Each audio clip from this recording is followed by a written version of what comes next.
So welcome to today on the topic of development. We're gonna do yesterday, but Eva and Marge weren't able to be on, and I was like, we can't do this Zoom without Eva and Marge. They have to be on. So, and we figured it's Easter, probably everyone liked a little bit of space, so that's why we did it today. So I'm excited to cover today.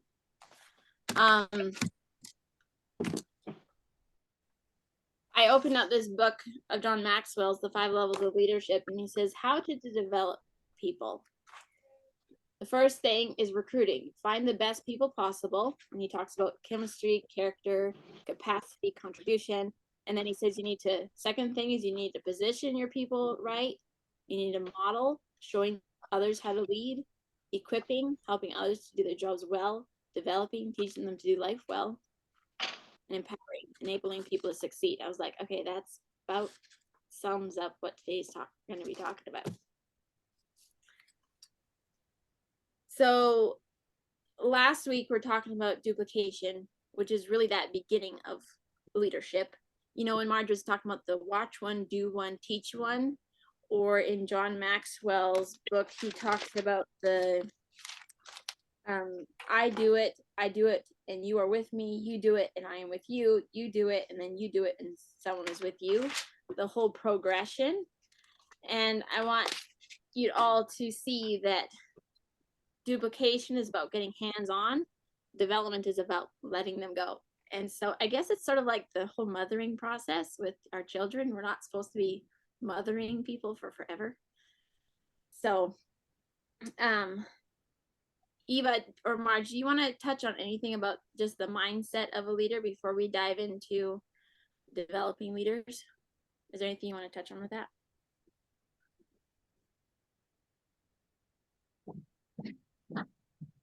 I've got some stuff for that.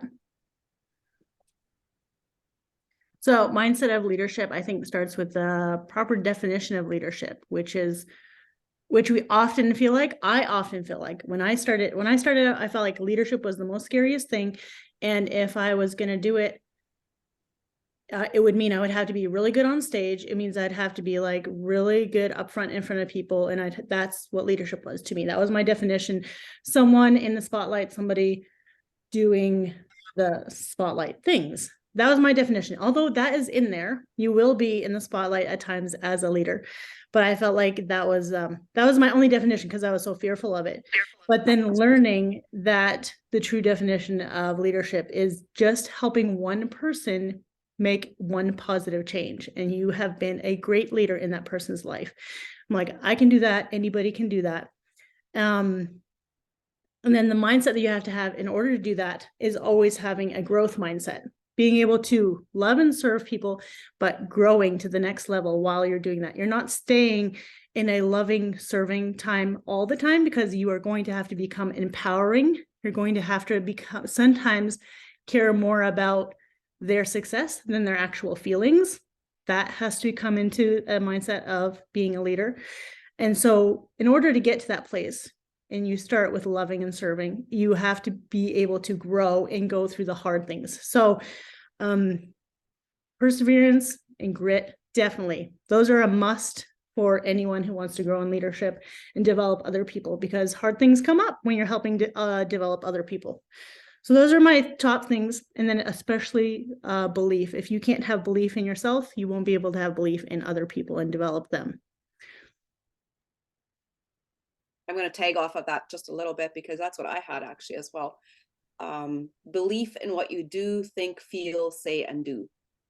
And that's really all encompassing so much more than what we think it often is, because how you see yourself, what stories you tell yourself, all those things are going to build of how you're going to be approaching leadership. And just like Eva just shared, if you're making it about yourself, people will feel that, and then it's not truly loving, serving, and leading, right? And so depending on what you say to yourself and what you allow, but that allow in capital letters, because we can learn to not allow those negative stories to replay.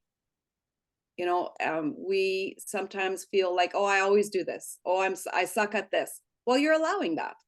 So as developing your leadership, you get to press stop, and then you get to choose a new reel and replay that one, right? And so choose what you're willing to fight for, and choose what you are going to believe about yourself.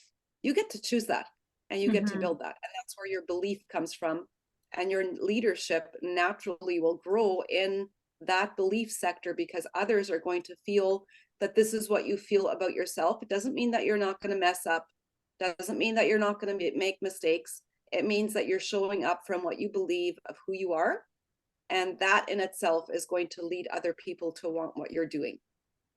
And I think this is a time where the biggest evidence, or the biggest time that in developing, when you're just starting to develop people and becoming a leader, is the biggest time that I see imposter syndrome happening to people, because they compare them. They want to become a leader.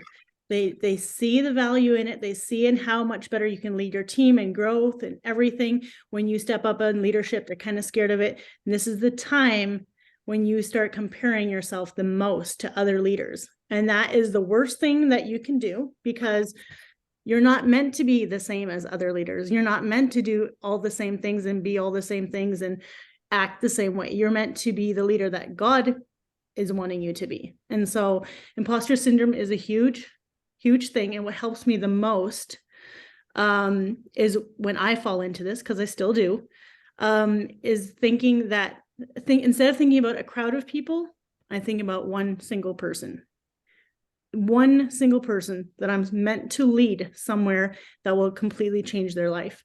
And that changes my feeling instantly of imposter syndrome, where I'm not comparing myself to other leaders, because that person doesn't need all these other leaders. That one person needs me to be who I was meant to be for them.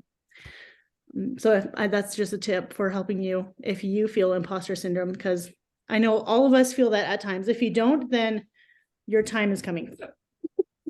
I think So good.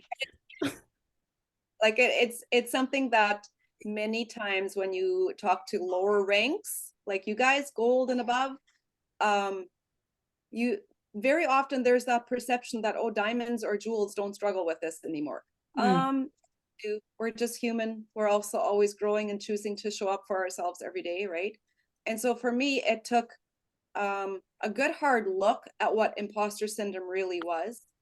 And then I really just put it side by side to who God said I am. And that just so clearly defines the stupidity of it. It's just so awful to even think of it. And so I'm going to read you quickly what imposter syndrome definition is, because it really puts it into a clear perspective that nobody should ever even pause at this pebble in the road, right? So imposter syndrome is an internal psychological experience in which one believes that they are not as competent as others perceive them to be, as if they are a fraud.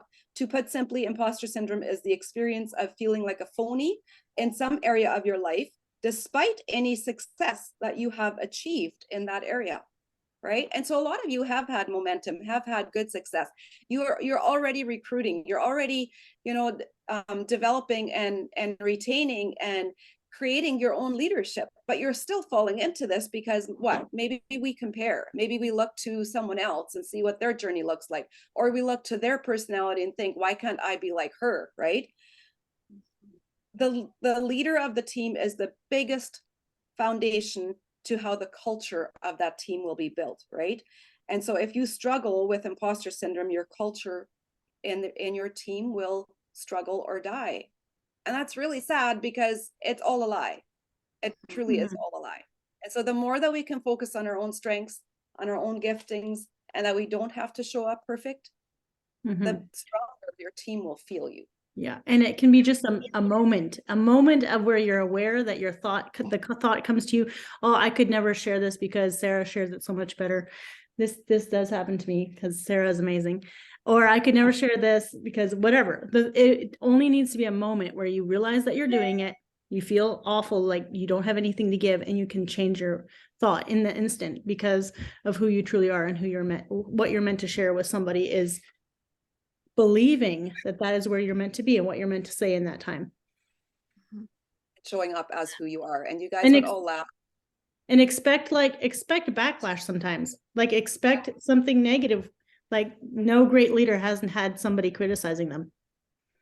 Sounds like good posting thinking going on here. Like, do you want us when just to go back and forth and like keep doing this, Sherry? Keep directing us. We need structure. Yeah.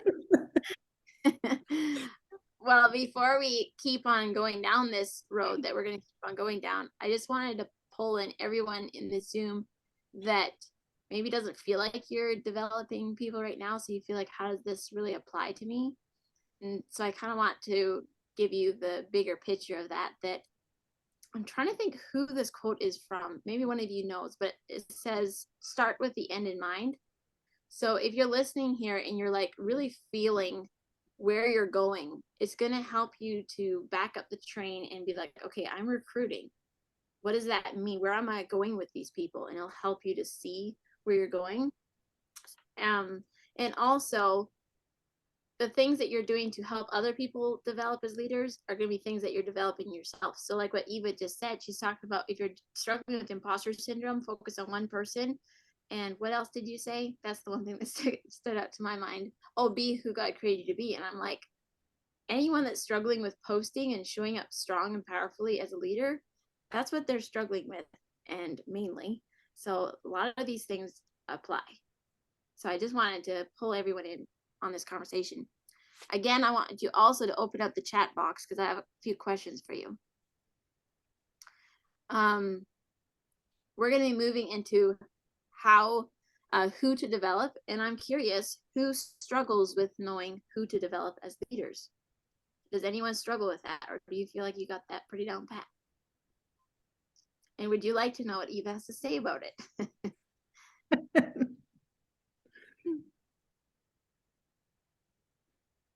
We've got one person that wants to hear Eva.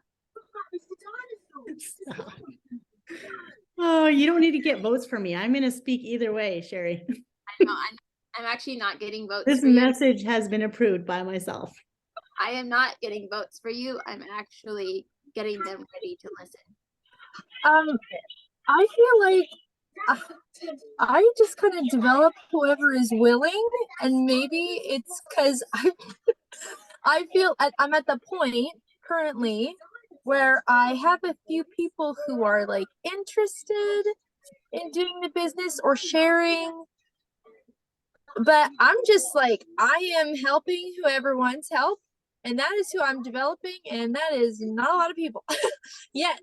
And so at this point, it's like, you're a breathing human being who wants my help in this business. At this point, you're hired.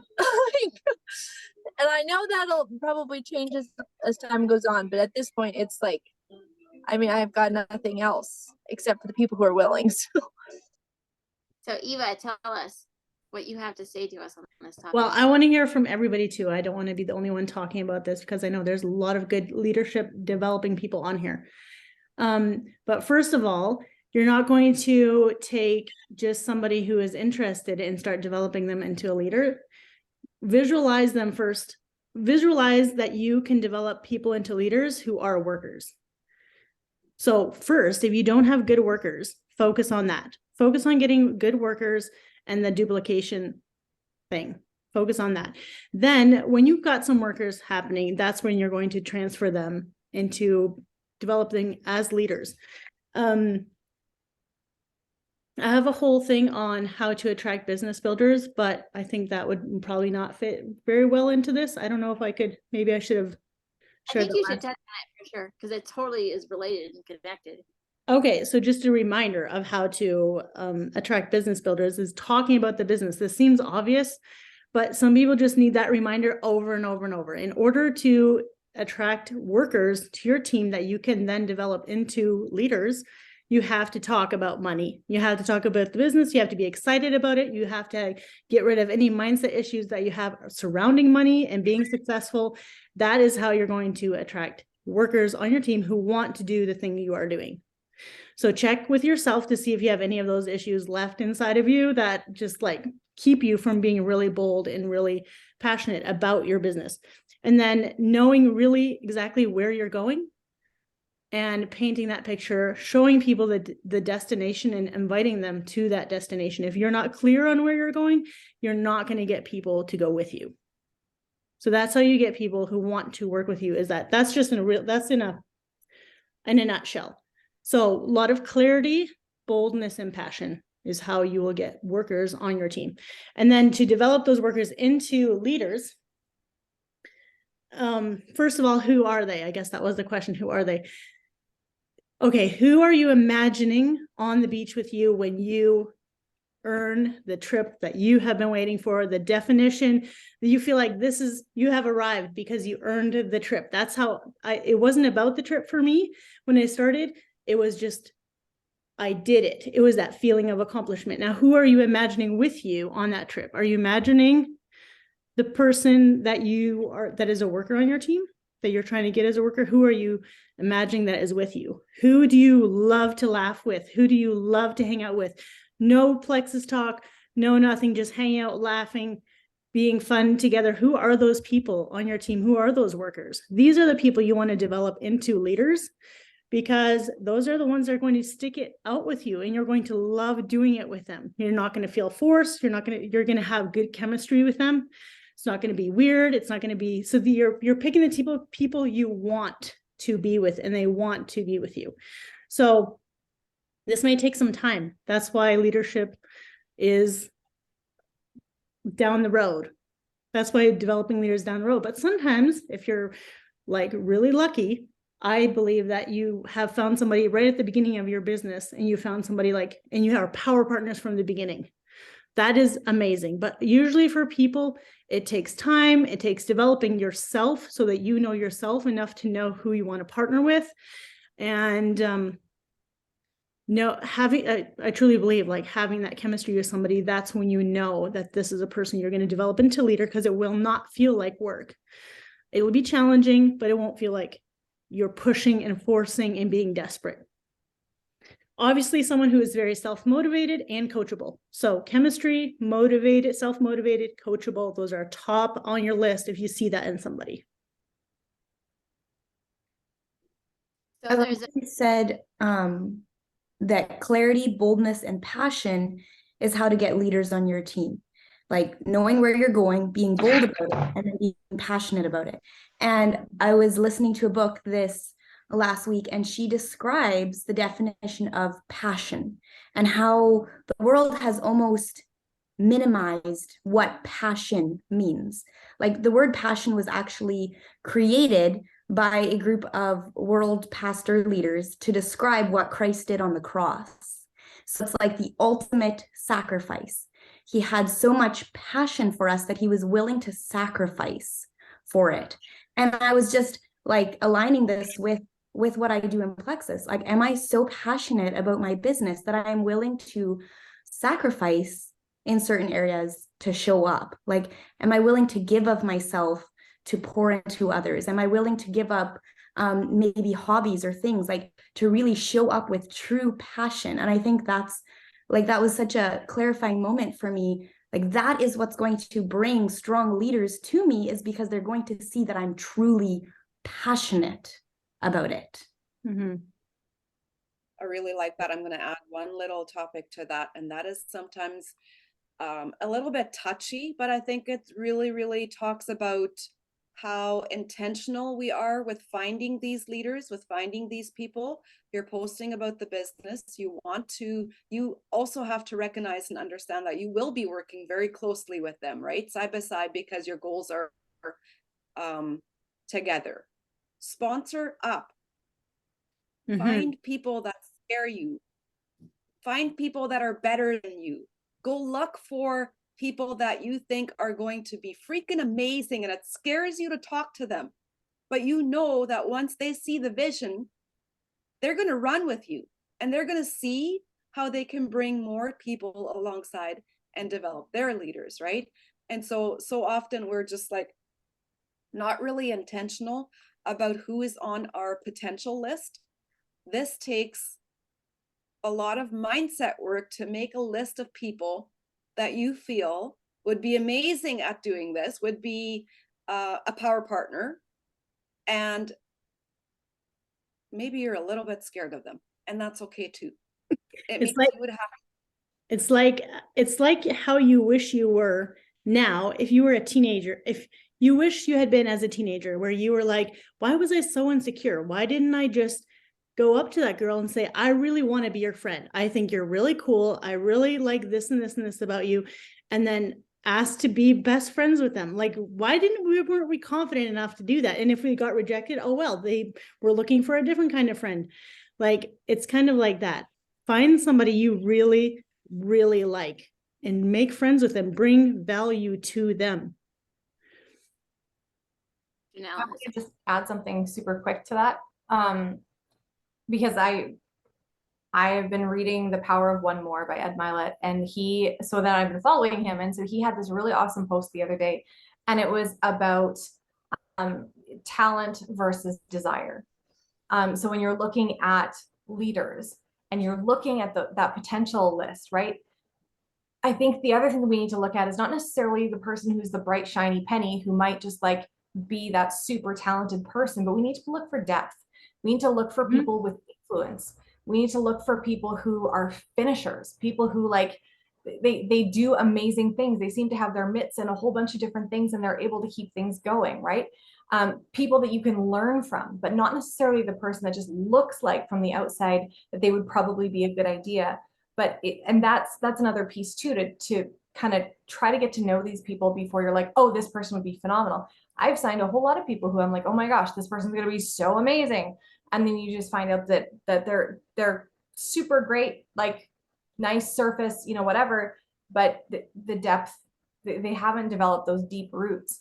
And that's what you want for a leader. You want leaders that have those deep roots that are already established, who will be purposeful in continuing to set those roots down deeper and wider, right? And it's about it's about being diverse, right? I like that you pointed that out, Janelle, because it reminds me of when you're looking for someone like that with depth, it's the call to action for you to be that. Like for us to be that. Like we attract who we are and what we do to be exactly that, what you're looking for. That's a good point.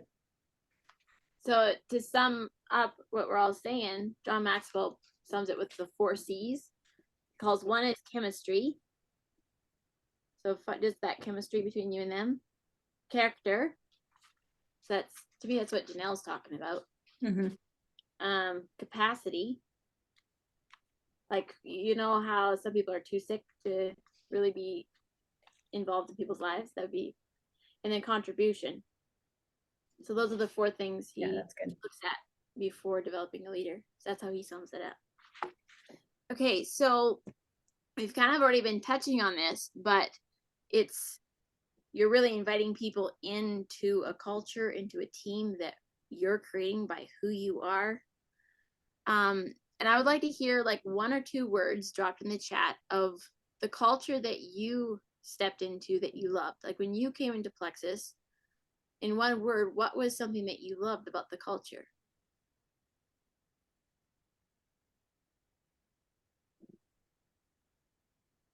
Janelle says positivity, growth, warmth, belief in me, so that people believed in that this opportunity was for you.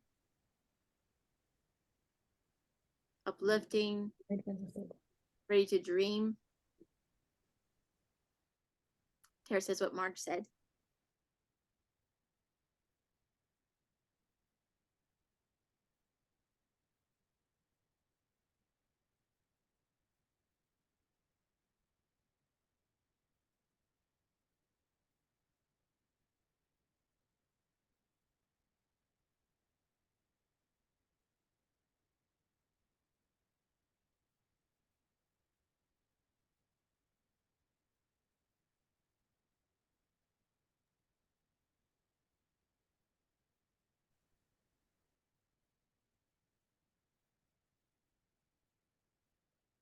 Sorry, guys.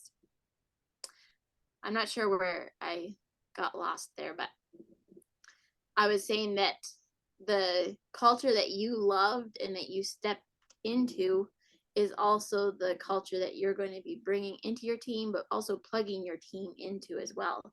And Eva, correct me if I'm wrong, but from what I have seen, even the size of a team of even an Emerald team is kind of small when it comes to developing their own culture. For the most part, you're plugging your team into culture and helping your larger team create culture. Would you say? Or yeah, I would definitely agree with that. And I've seen it a few times where someone has a really good culture with a smaller team, like Senior Ruby, Emerald size team, because they're naturally good at gathering people and having it fun and like being engaging. But most of the time, people are learning this. Like leaders are learning this while they're growing their teams, and so they're not actually that good at it yet. They're just learning it, and they get better at as they go. So yeah, I would definitely say plugging them into somewhere where there's already culture is huge benefit. Huge benefit. Huge. Like I know my upline team covered for so many of my personal mistakes and lack of ability. So much. But Eva and Marge and anyone else, even Sarah, we're talking about culture, and then we're going to move into ranking up because culture is what creates rank ups. What do you have to say about creating culture? I feel like the flavor of leadership needs to be a variety because we're not all the same. I'm only one personality. I only have my set of strengths to give to my team. If that's the only thing that I'm going to be exposing my team to and not allowing them to see the greater of and all the different strengths of the different personalities, I'm holding them back. I'll be that lid, right? And so often it's almost some leaders fall into like, I'll just take my team over here and work one-on-one with them because then I can see what they're doing and I can be more attentive to them because all of this seems like a little bit much, right? But that's the part of where, just like Sherry said, from duplication to development, they get those flavors. And I have had leaders that have related so much more to Eva or to Sherry or to Sheila or someone else because I didn't have those strengths. And so allowing your people to be exposed to other good leadership brings strengths back to your team. It's been a huge benefit to us. That in itself creates culture. It's what helps people catch the vision too. Like we were already talking about how to recruit, who to develop. And so much of that is all carried on the culture of the team. The vision is cast through the culture. Like I very naturally have a warm, fuzzy culture, but just my culture alone doesn't give people the big picture. I don't generally give people the big picture culture of like that growth and half of the words that half of y'all had in there that you loved. I don't create half of those that culture, but someone like Marge, that's where we like working together, you can create that fullness. Yeah, I agree.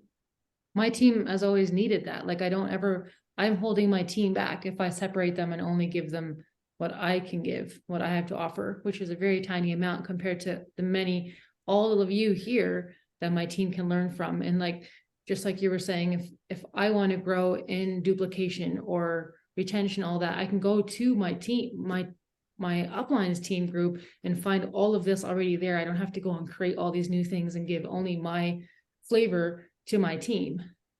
They see a lot of me already, and we do our Zooms and we do our trainings and we do our things, but any chance I get, I'll bring in other leaders and what they've said and watch parties and book studies and all these things, because that's what will give my team like a well-rounded, like they're going to be growing in so many different areas, not just what I'm growing in. If it's just me, then we're all just going to be growing in what I'm talking about. Also really affects your duplication, because if you're not doing what Sarah just described, your people look up to you like, oh, I'm going to have to be exactly like Sarah in order to succeed. I'm going to have to be able to do all the things that she does in order to succeed.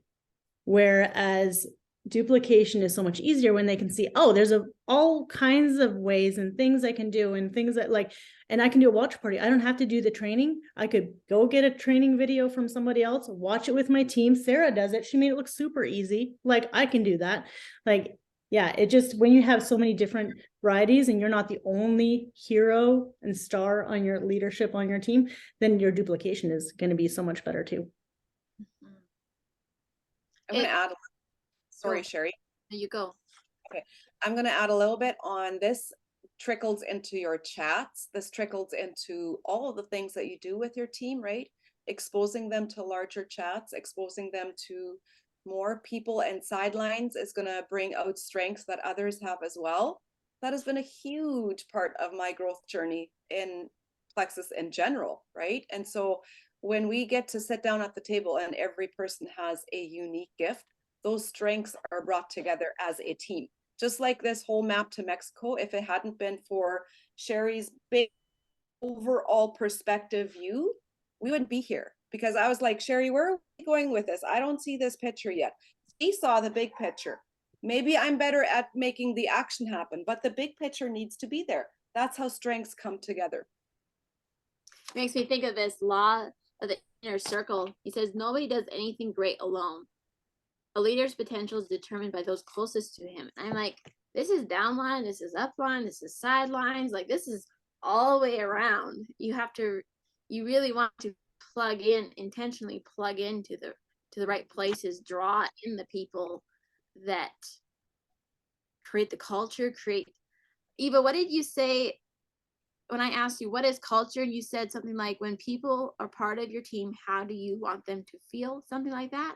Yes, culture. I was just going to simplify it for everybody. If you feel like how to put all of this in a nutshell is recognizing that building a culture on your team is literally just how you want them to feel. It's just how do you want people to feel when they come onto your team?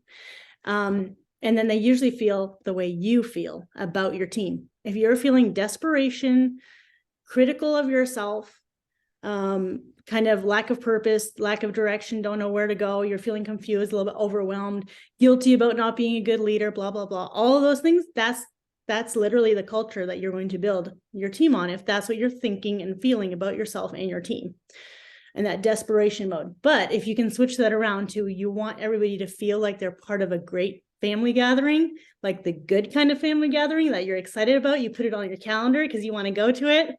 So how does that feel? That feels like everybody's included, everybody's invited, everybody feels so excited to come. And that's how you need to feel about yourself and your team. And then other words I wrote down is like, they feel like coming home. They feel loved, they feel joy, they feel gratitude to be there, grateful to be there. It's a place of vision and empowerment, a place of where it's like successful, lots of strength, lots of strong people who are helping other people. And they just feel like this is a place I could grow, and it's abundance. Like all those words, how do they make you feel? That's what you want your people to feel when they come in. That's the definition of culture in a nutshell, is how you make people feel when they come. And it's usually how you feel about yourself and your team. Wow, like that's the whole morsel. Like I pretty much, doesn't they say culture eats strategy for lunch? Like without culture, you're just dragging and forcing and not getting anywhere much. Yeah. But I also think of this when it comes to posting, like on our profile feeds to potentials, that's where they start getting the taste of the culture. And so when we share other people's stories and we let them in on that bigger picture, testimony stories, like that's where people are getting the taste of this all. Okay, the next thing we're moving into is ranking up. And I think Sarah's gonna talk on this because she's the last ranker upper. Dun, dun, dun.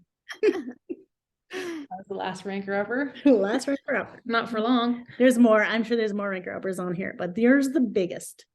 And we're just talking about how ranking up, there's terms like pushing for ranks and all that sort of stuff, which I actually don't think in that way, because pushing for ranks to me sounds like you're kind of doing it by yourself. Whereas when I think of going for rank, it's about bringing your whole team and like bringing clarity and vision. And this is where we're going. Anyway, I'm going to let Sarah take the stage on this one because she's so good Fresh. at it. She's fresh.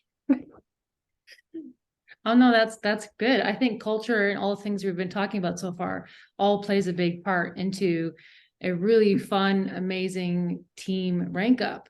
And I always find it very intriguing when someone goes for a rank up, because everybody's story is so different. And sometimes when someone goes for a rank up, it makes me so curious, because I'm like, why? Like, how do you choose that month? Like, why did you choose that rank right then? Like where is your information coming from? Because for me, I'm very strategic, and those kinds of things are really clear. And then if I don't really know someone's story, I'm like, oh, that's interesting. Why are they doing it this month? Like, because for me, there's got to be momentum. So if I don't have momentum, if things are not happening on my team, if I didn't sign up people last month and they're not going for silver or something like that, then I'm not saying I'm going for a rank up this month. For me, there has to be some movement, some excitement, something's happening. This girl over here is going gold, this one's going ruby, or these three are going silver. Like, there has to be something moving. And if there's not anything moving, it's very intriguing to me to go for a rank up then, because then you will end up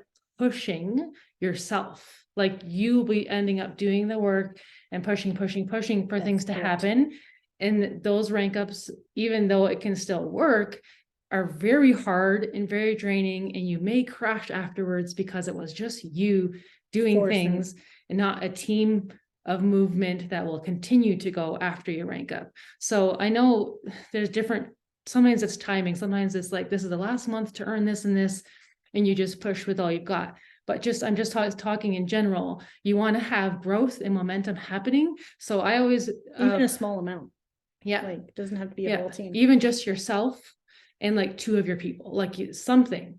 And I always plan backwards. Like, I'll think, where do we want to go? What is the big picture? What is the big goal? And when do we want that by? And why do we want it? And then we work backwards. Okay, so that gives us 4 months. So in 2 months, we want to be halfway there. So that means, I got to have a new gold by then. Who can I help go gold? If I don't have that person yet, if I don't know, I got to go sign someone up to do this with. So that's how I think in ranks, and help my team do the same. If someone wants to go gold, we get on a Zoom and we talk about it. Or if there's a few, we do it together. It's better as a group. But what's the goal? How many points do you need? Why is that important to you right now?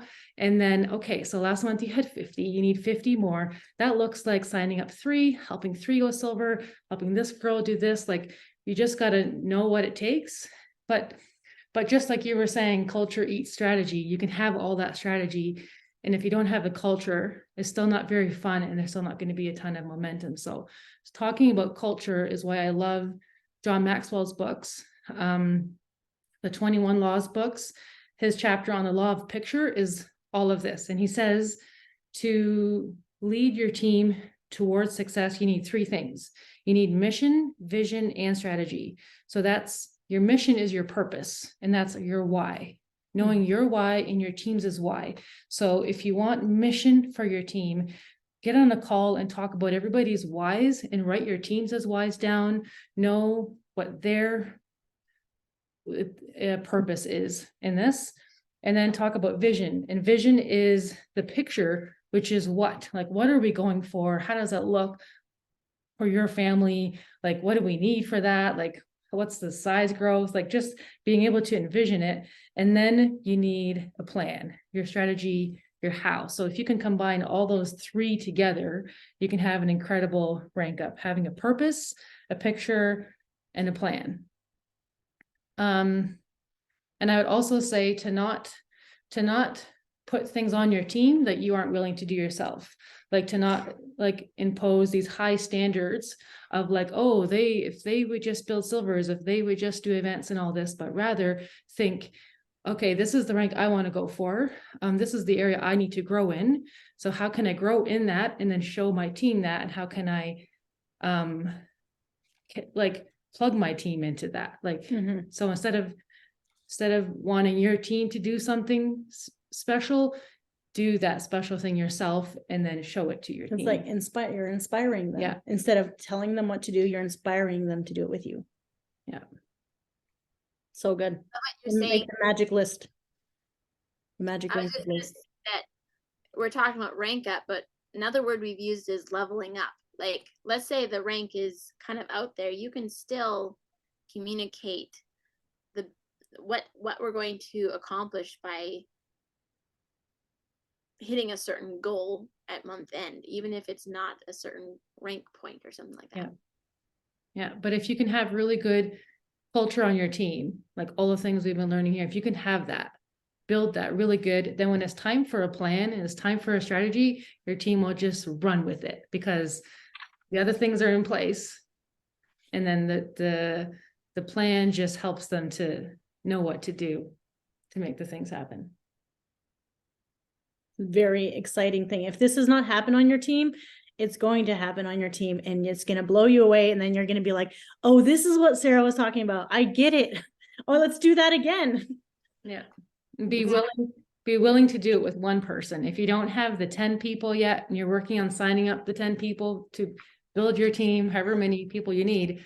But if you have one person who's communicating with you, and you can easily talk back and forth, you can plan things, you can talk about team growth and things, then do this with them. Like if you want, I always visualize what my end goal is, like backwards again, what the big goal is and what do I want to be like then? So wherever you're at, if your next goal is a Ruby or if it's Emerald or whatever it is, what kind of leader do you want to be? How do you want your team to feel?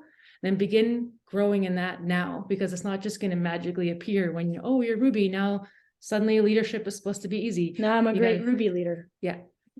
Begin magically. now with what you want then. So when I had just one business builder and I needed a lot to re-rank Emerald, I had to go and be the kind of leader I wanted to be for a lot of people, for that one person, and then build on to that. You did it amazingly. Okay, I have to read this part in this book. Like Marge was saying, you're trying to find the nuggets in this book and it's all gold, so it's really hard, but this one just really applies. So to this whole topic of leadership development, it's called the law of explosive growth. It says to add growth. Okay, to add growth, lead followers to multiply.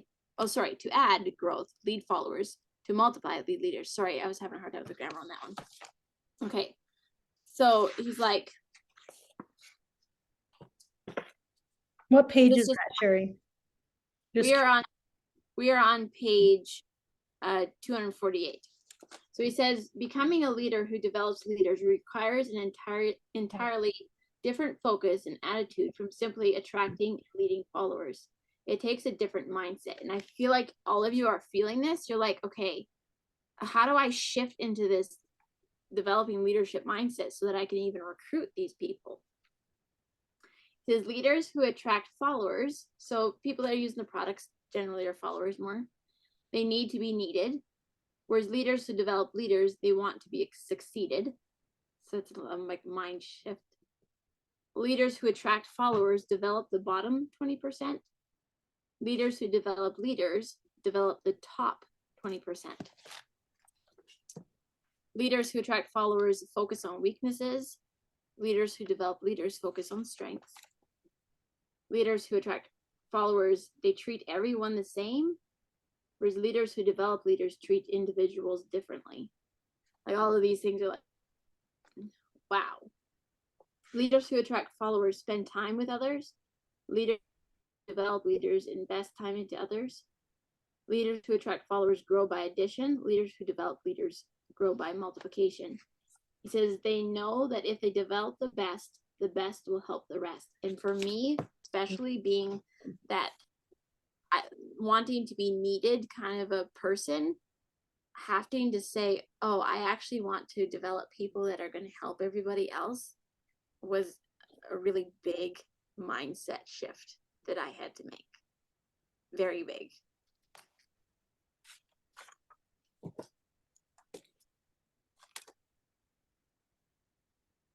I vote we do this book next. After the one that's coming out, because it's just so good. So I who's feel like, go ahead, Sherry. oh, I was just going to ask in the chat, what's the next rank and who's going for a rank up, and do you got a date on it?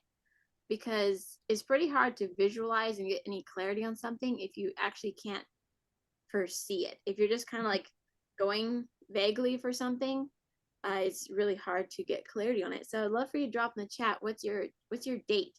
And what I mean by date, I don't mean like just randomly grabbing pages and stamping a date. I mean like, what can you actually visualize? Can you actually see what it would take to get someplace, to get somewhere? Can you see the plan? Like outside of doubt, but it's like, okay, if I sign up this person by here, I could get there and actually visualize it. Can you do that? Have you done that?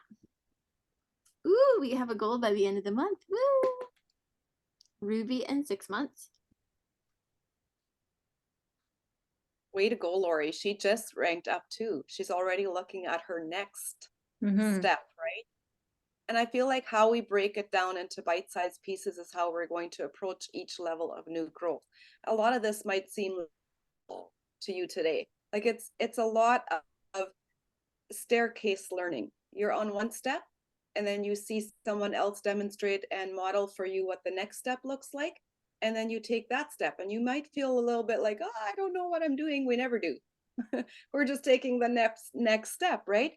And the people that you brought in from one rank are probably not going to be the people that will build your team to that next rank. And so there's that constant growing that Sarah was talking about. Oh, I need a new gold and I don't have someone that's currently working for gold, then I have to go sponsor that person, right? Can you see how everything leads together into the next step? It's a flowing. I just see Carla says enrolled by November. Yay. And Carla, am I right that you're pretty new to Fluxus too? Am I right? Did I make that connection right? Within the last 2-3 years, right? June of 2020. Okay, Yeah. so I signed up. you're a 2020 baby. Okay.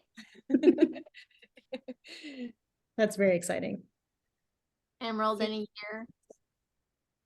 And like Eva said, you can also have a point growth too. Sorry, I feel like I'm butting into someone. No, it's all good. I am.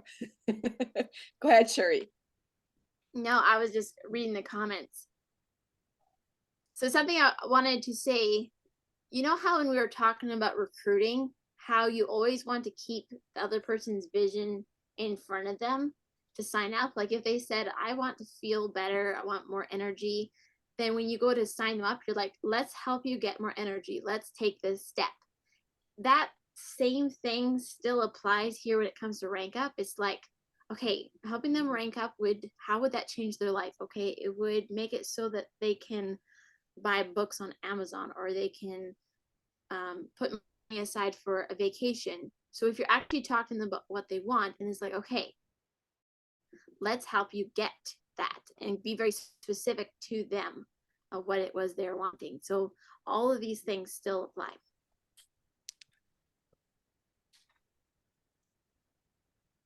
Okay, I think this is the last thing we were going to touch on today, because we're also closing up here on the hour, is do you know the difference between training and coaching? Who knows the difference between the two?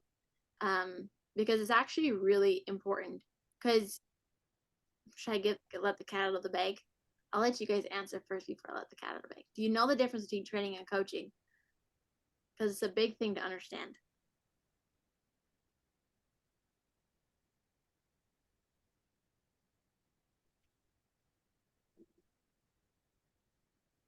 So Tara says coaching is being willing to change. So that would be coachable.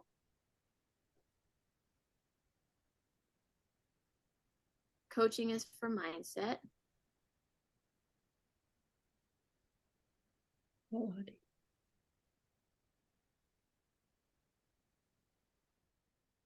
I just forgot her name. Dudley, Sonia Dudley. She was the one that first ever helped me understand the difference, and understanding the difference for me was pretty powerful to understand. Rachel says, training is teaching others to do what you do.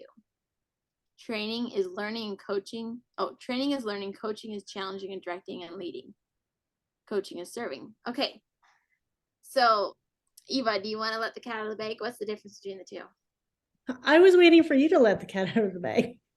I We might have different definitions, but I think we'll probably be pretty close.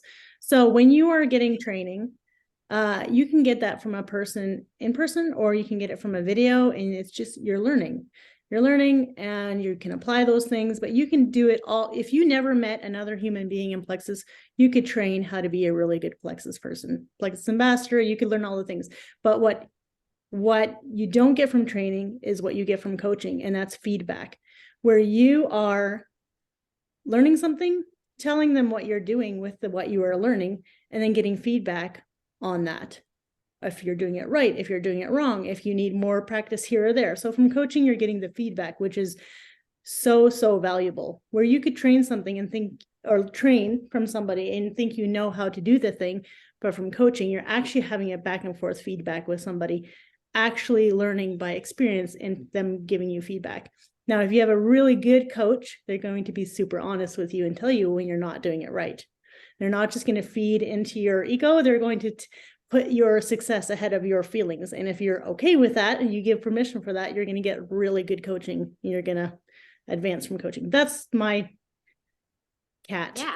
Yeah. Training is inputting information, coaching is outputting it. So if you're coaching someone, it doesn't mean you're training them. There's piles of training out there.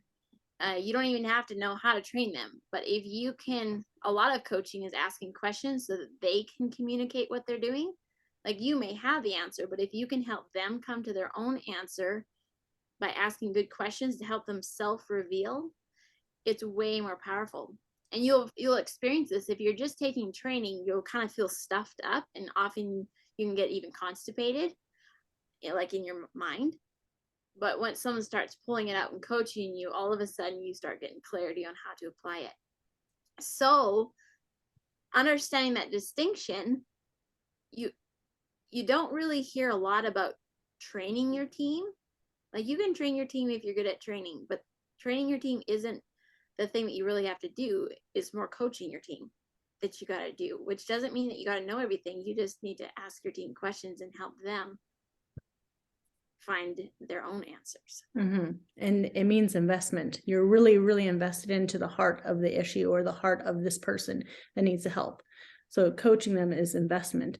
And so the higher you go, the more strategic you have to be with who you're going to do this with, because you cannot do this with your whole entire team. But yeah, you can train anybody by sending videos to them, but you can't coach just anybody. And you're not going to want, like Eva said, you can't coach everyone. So this is where you really only want to be coaching the people that you're developing as leaders, because it's really valuable time that you're giving them. Yeah. So that top 20% that John Maxwell talked about in this book,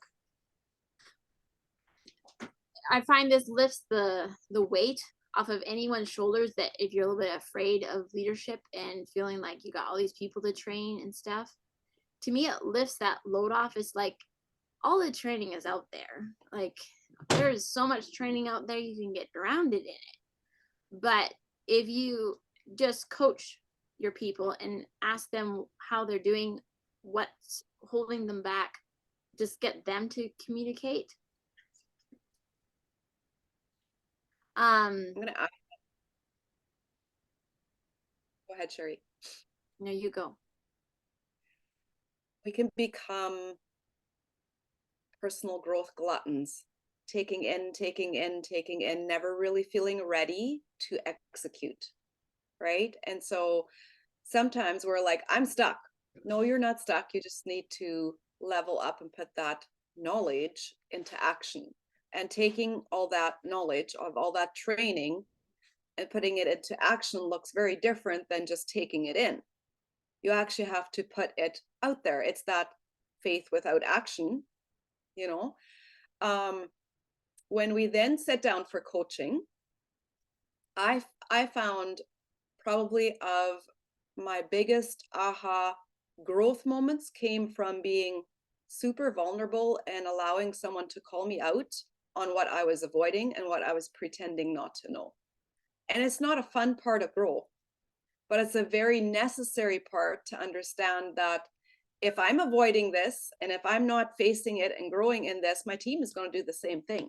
And everybody's going to think they're coming up against a wall when in essence they're not. They're avoiding and not executing, right? And so being able to do to have those hard conversations where you can say, look, if there's something in your business I can see that is holding you back, are you open to me sharing that with you? Because in Plexus, I mean, like, there's people paying for very big coaching services when, like Sherry said, you can drown in training and all the things of how to build your business. But most times it's something in here that we personally are avoiding or not wanting to do or lean into because of some kind of belief that we have spoken over ourselves. And it's often so clear to someone else who has already walked through that stage of growth. And so when you get someone to sit down with you and you share, okay, I feel like I can't develop silvers anymore. I'm not sure what I'm doing. Like this is just, I used to be able to, and now I just suck at this. And someone can call you out and say, no, you actually don't. You've built that lie in your head. How about we talk about that? And then you lay aside your ego and your pride, because they're most always standing in the way.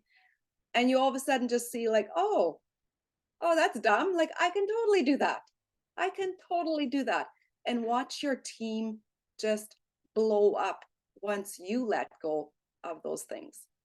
So that's a experience that I find is like extremely exhilarating as a leader, to watch someone have those breakthroughs, and they're very, very good for your growth.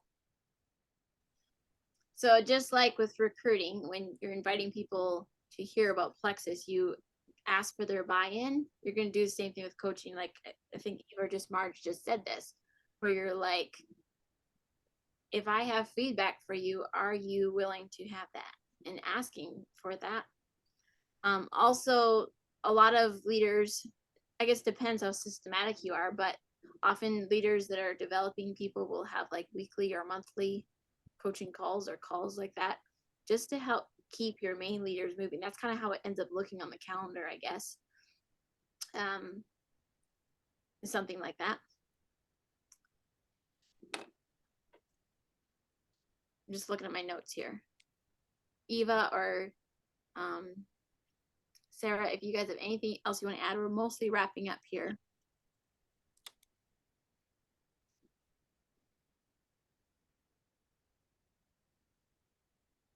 I just want to say it's worth it.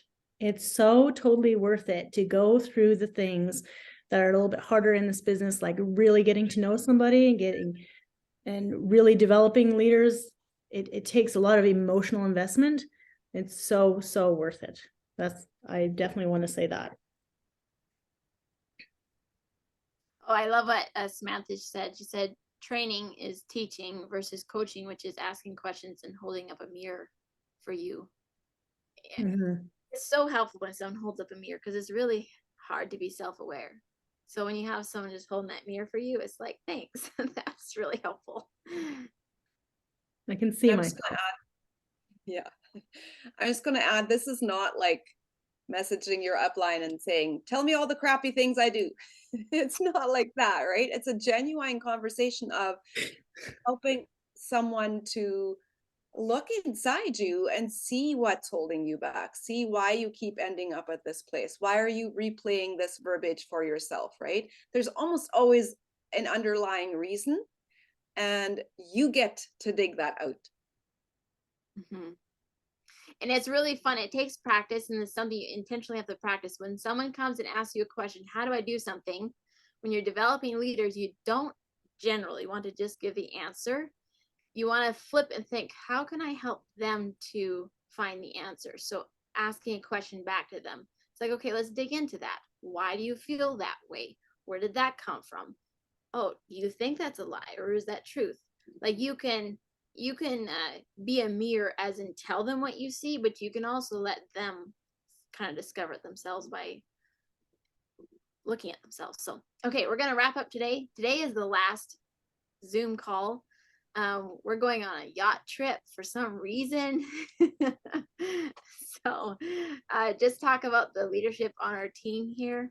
Eva, we so love being on your team. And this trip just kind of demonstrates the kind of leadership that you have. And so we feel super proud. And you definitely have created a culture for our teams to grow on. After the yacht trip is when we're gonna pull our heads back into gear and move on to stage 4 of Map to Mexico. The chats are going to keep on going to the end of this week. At the end of this week, they're probably going to keep on going, but the leaders are not going to be like leading the chats, but you're all the leaders. Keep on.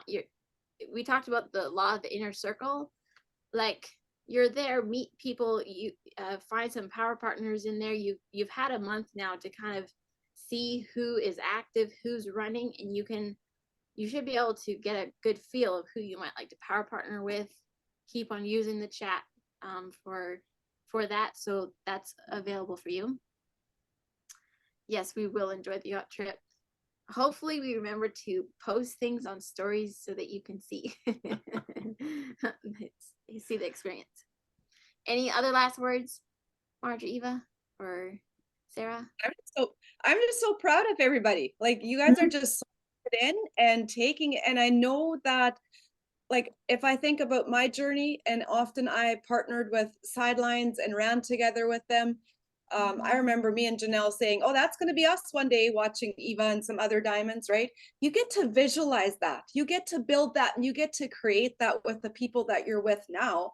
And those people are going to be just so important in your growth journey. And it's all going to look different.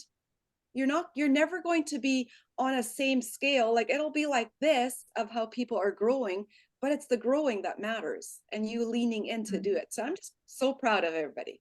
Very excited. I also want to thank each of the leaders that did step up to lead a pod, because they definitely took time outside of their normal business work to invest into the One Plexus culture. So Janelle and Marge and Jani and Judith, Sarah, Sheila. I should have been counting on my fingers. Eva, of course, Eva. So thank you, each of you. And after we're done here, go to your pod and just share one thing that you're really wanting to take away from the last 4 weeks, and the things that you've learned, or the things that have surfaced up for you, or whatever it may be. What was something that you've taking away from it? Okay, thank you. This has been great. Thank you, Sherry, for all the structure and keeping us on track. So good. And you know what? If you go ahead and watch this video, like however many years down the road, and you're in leadership development, maybe you're in duplication now, you're going to find super much value in this, even if maybe you just got one nugget today. So thank you guys. See ya.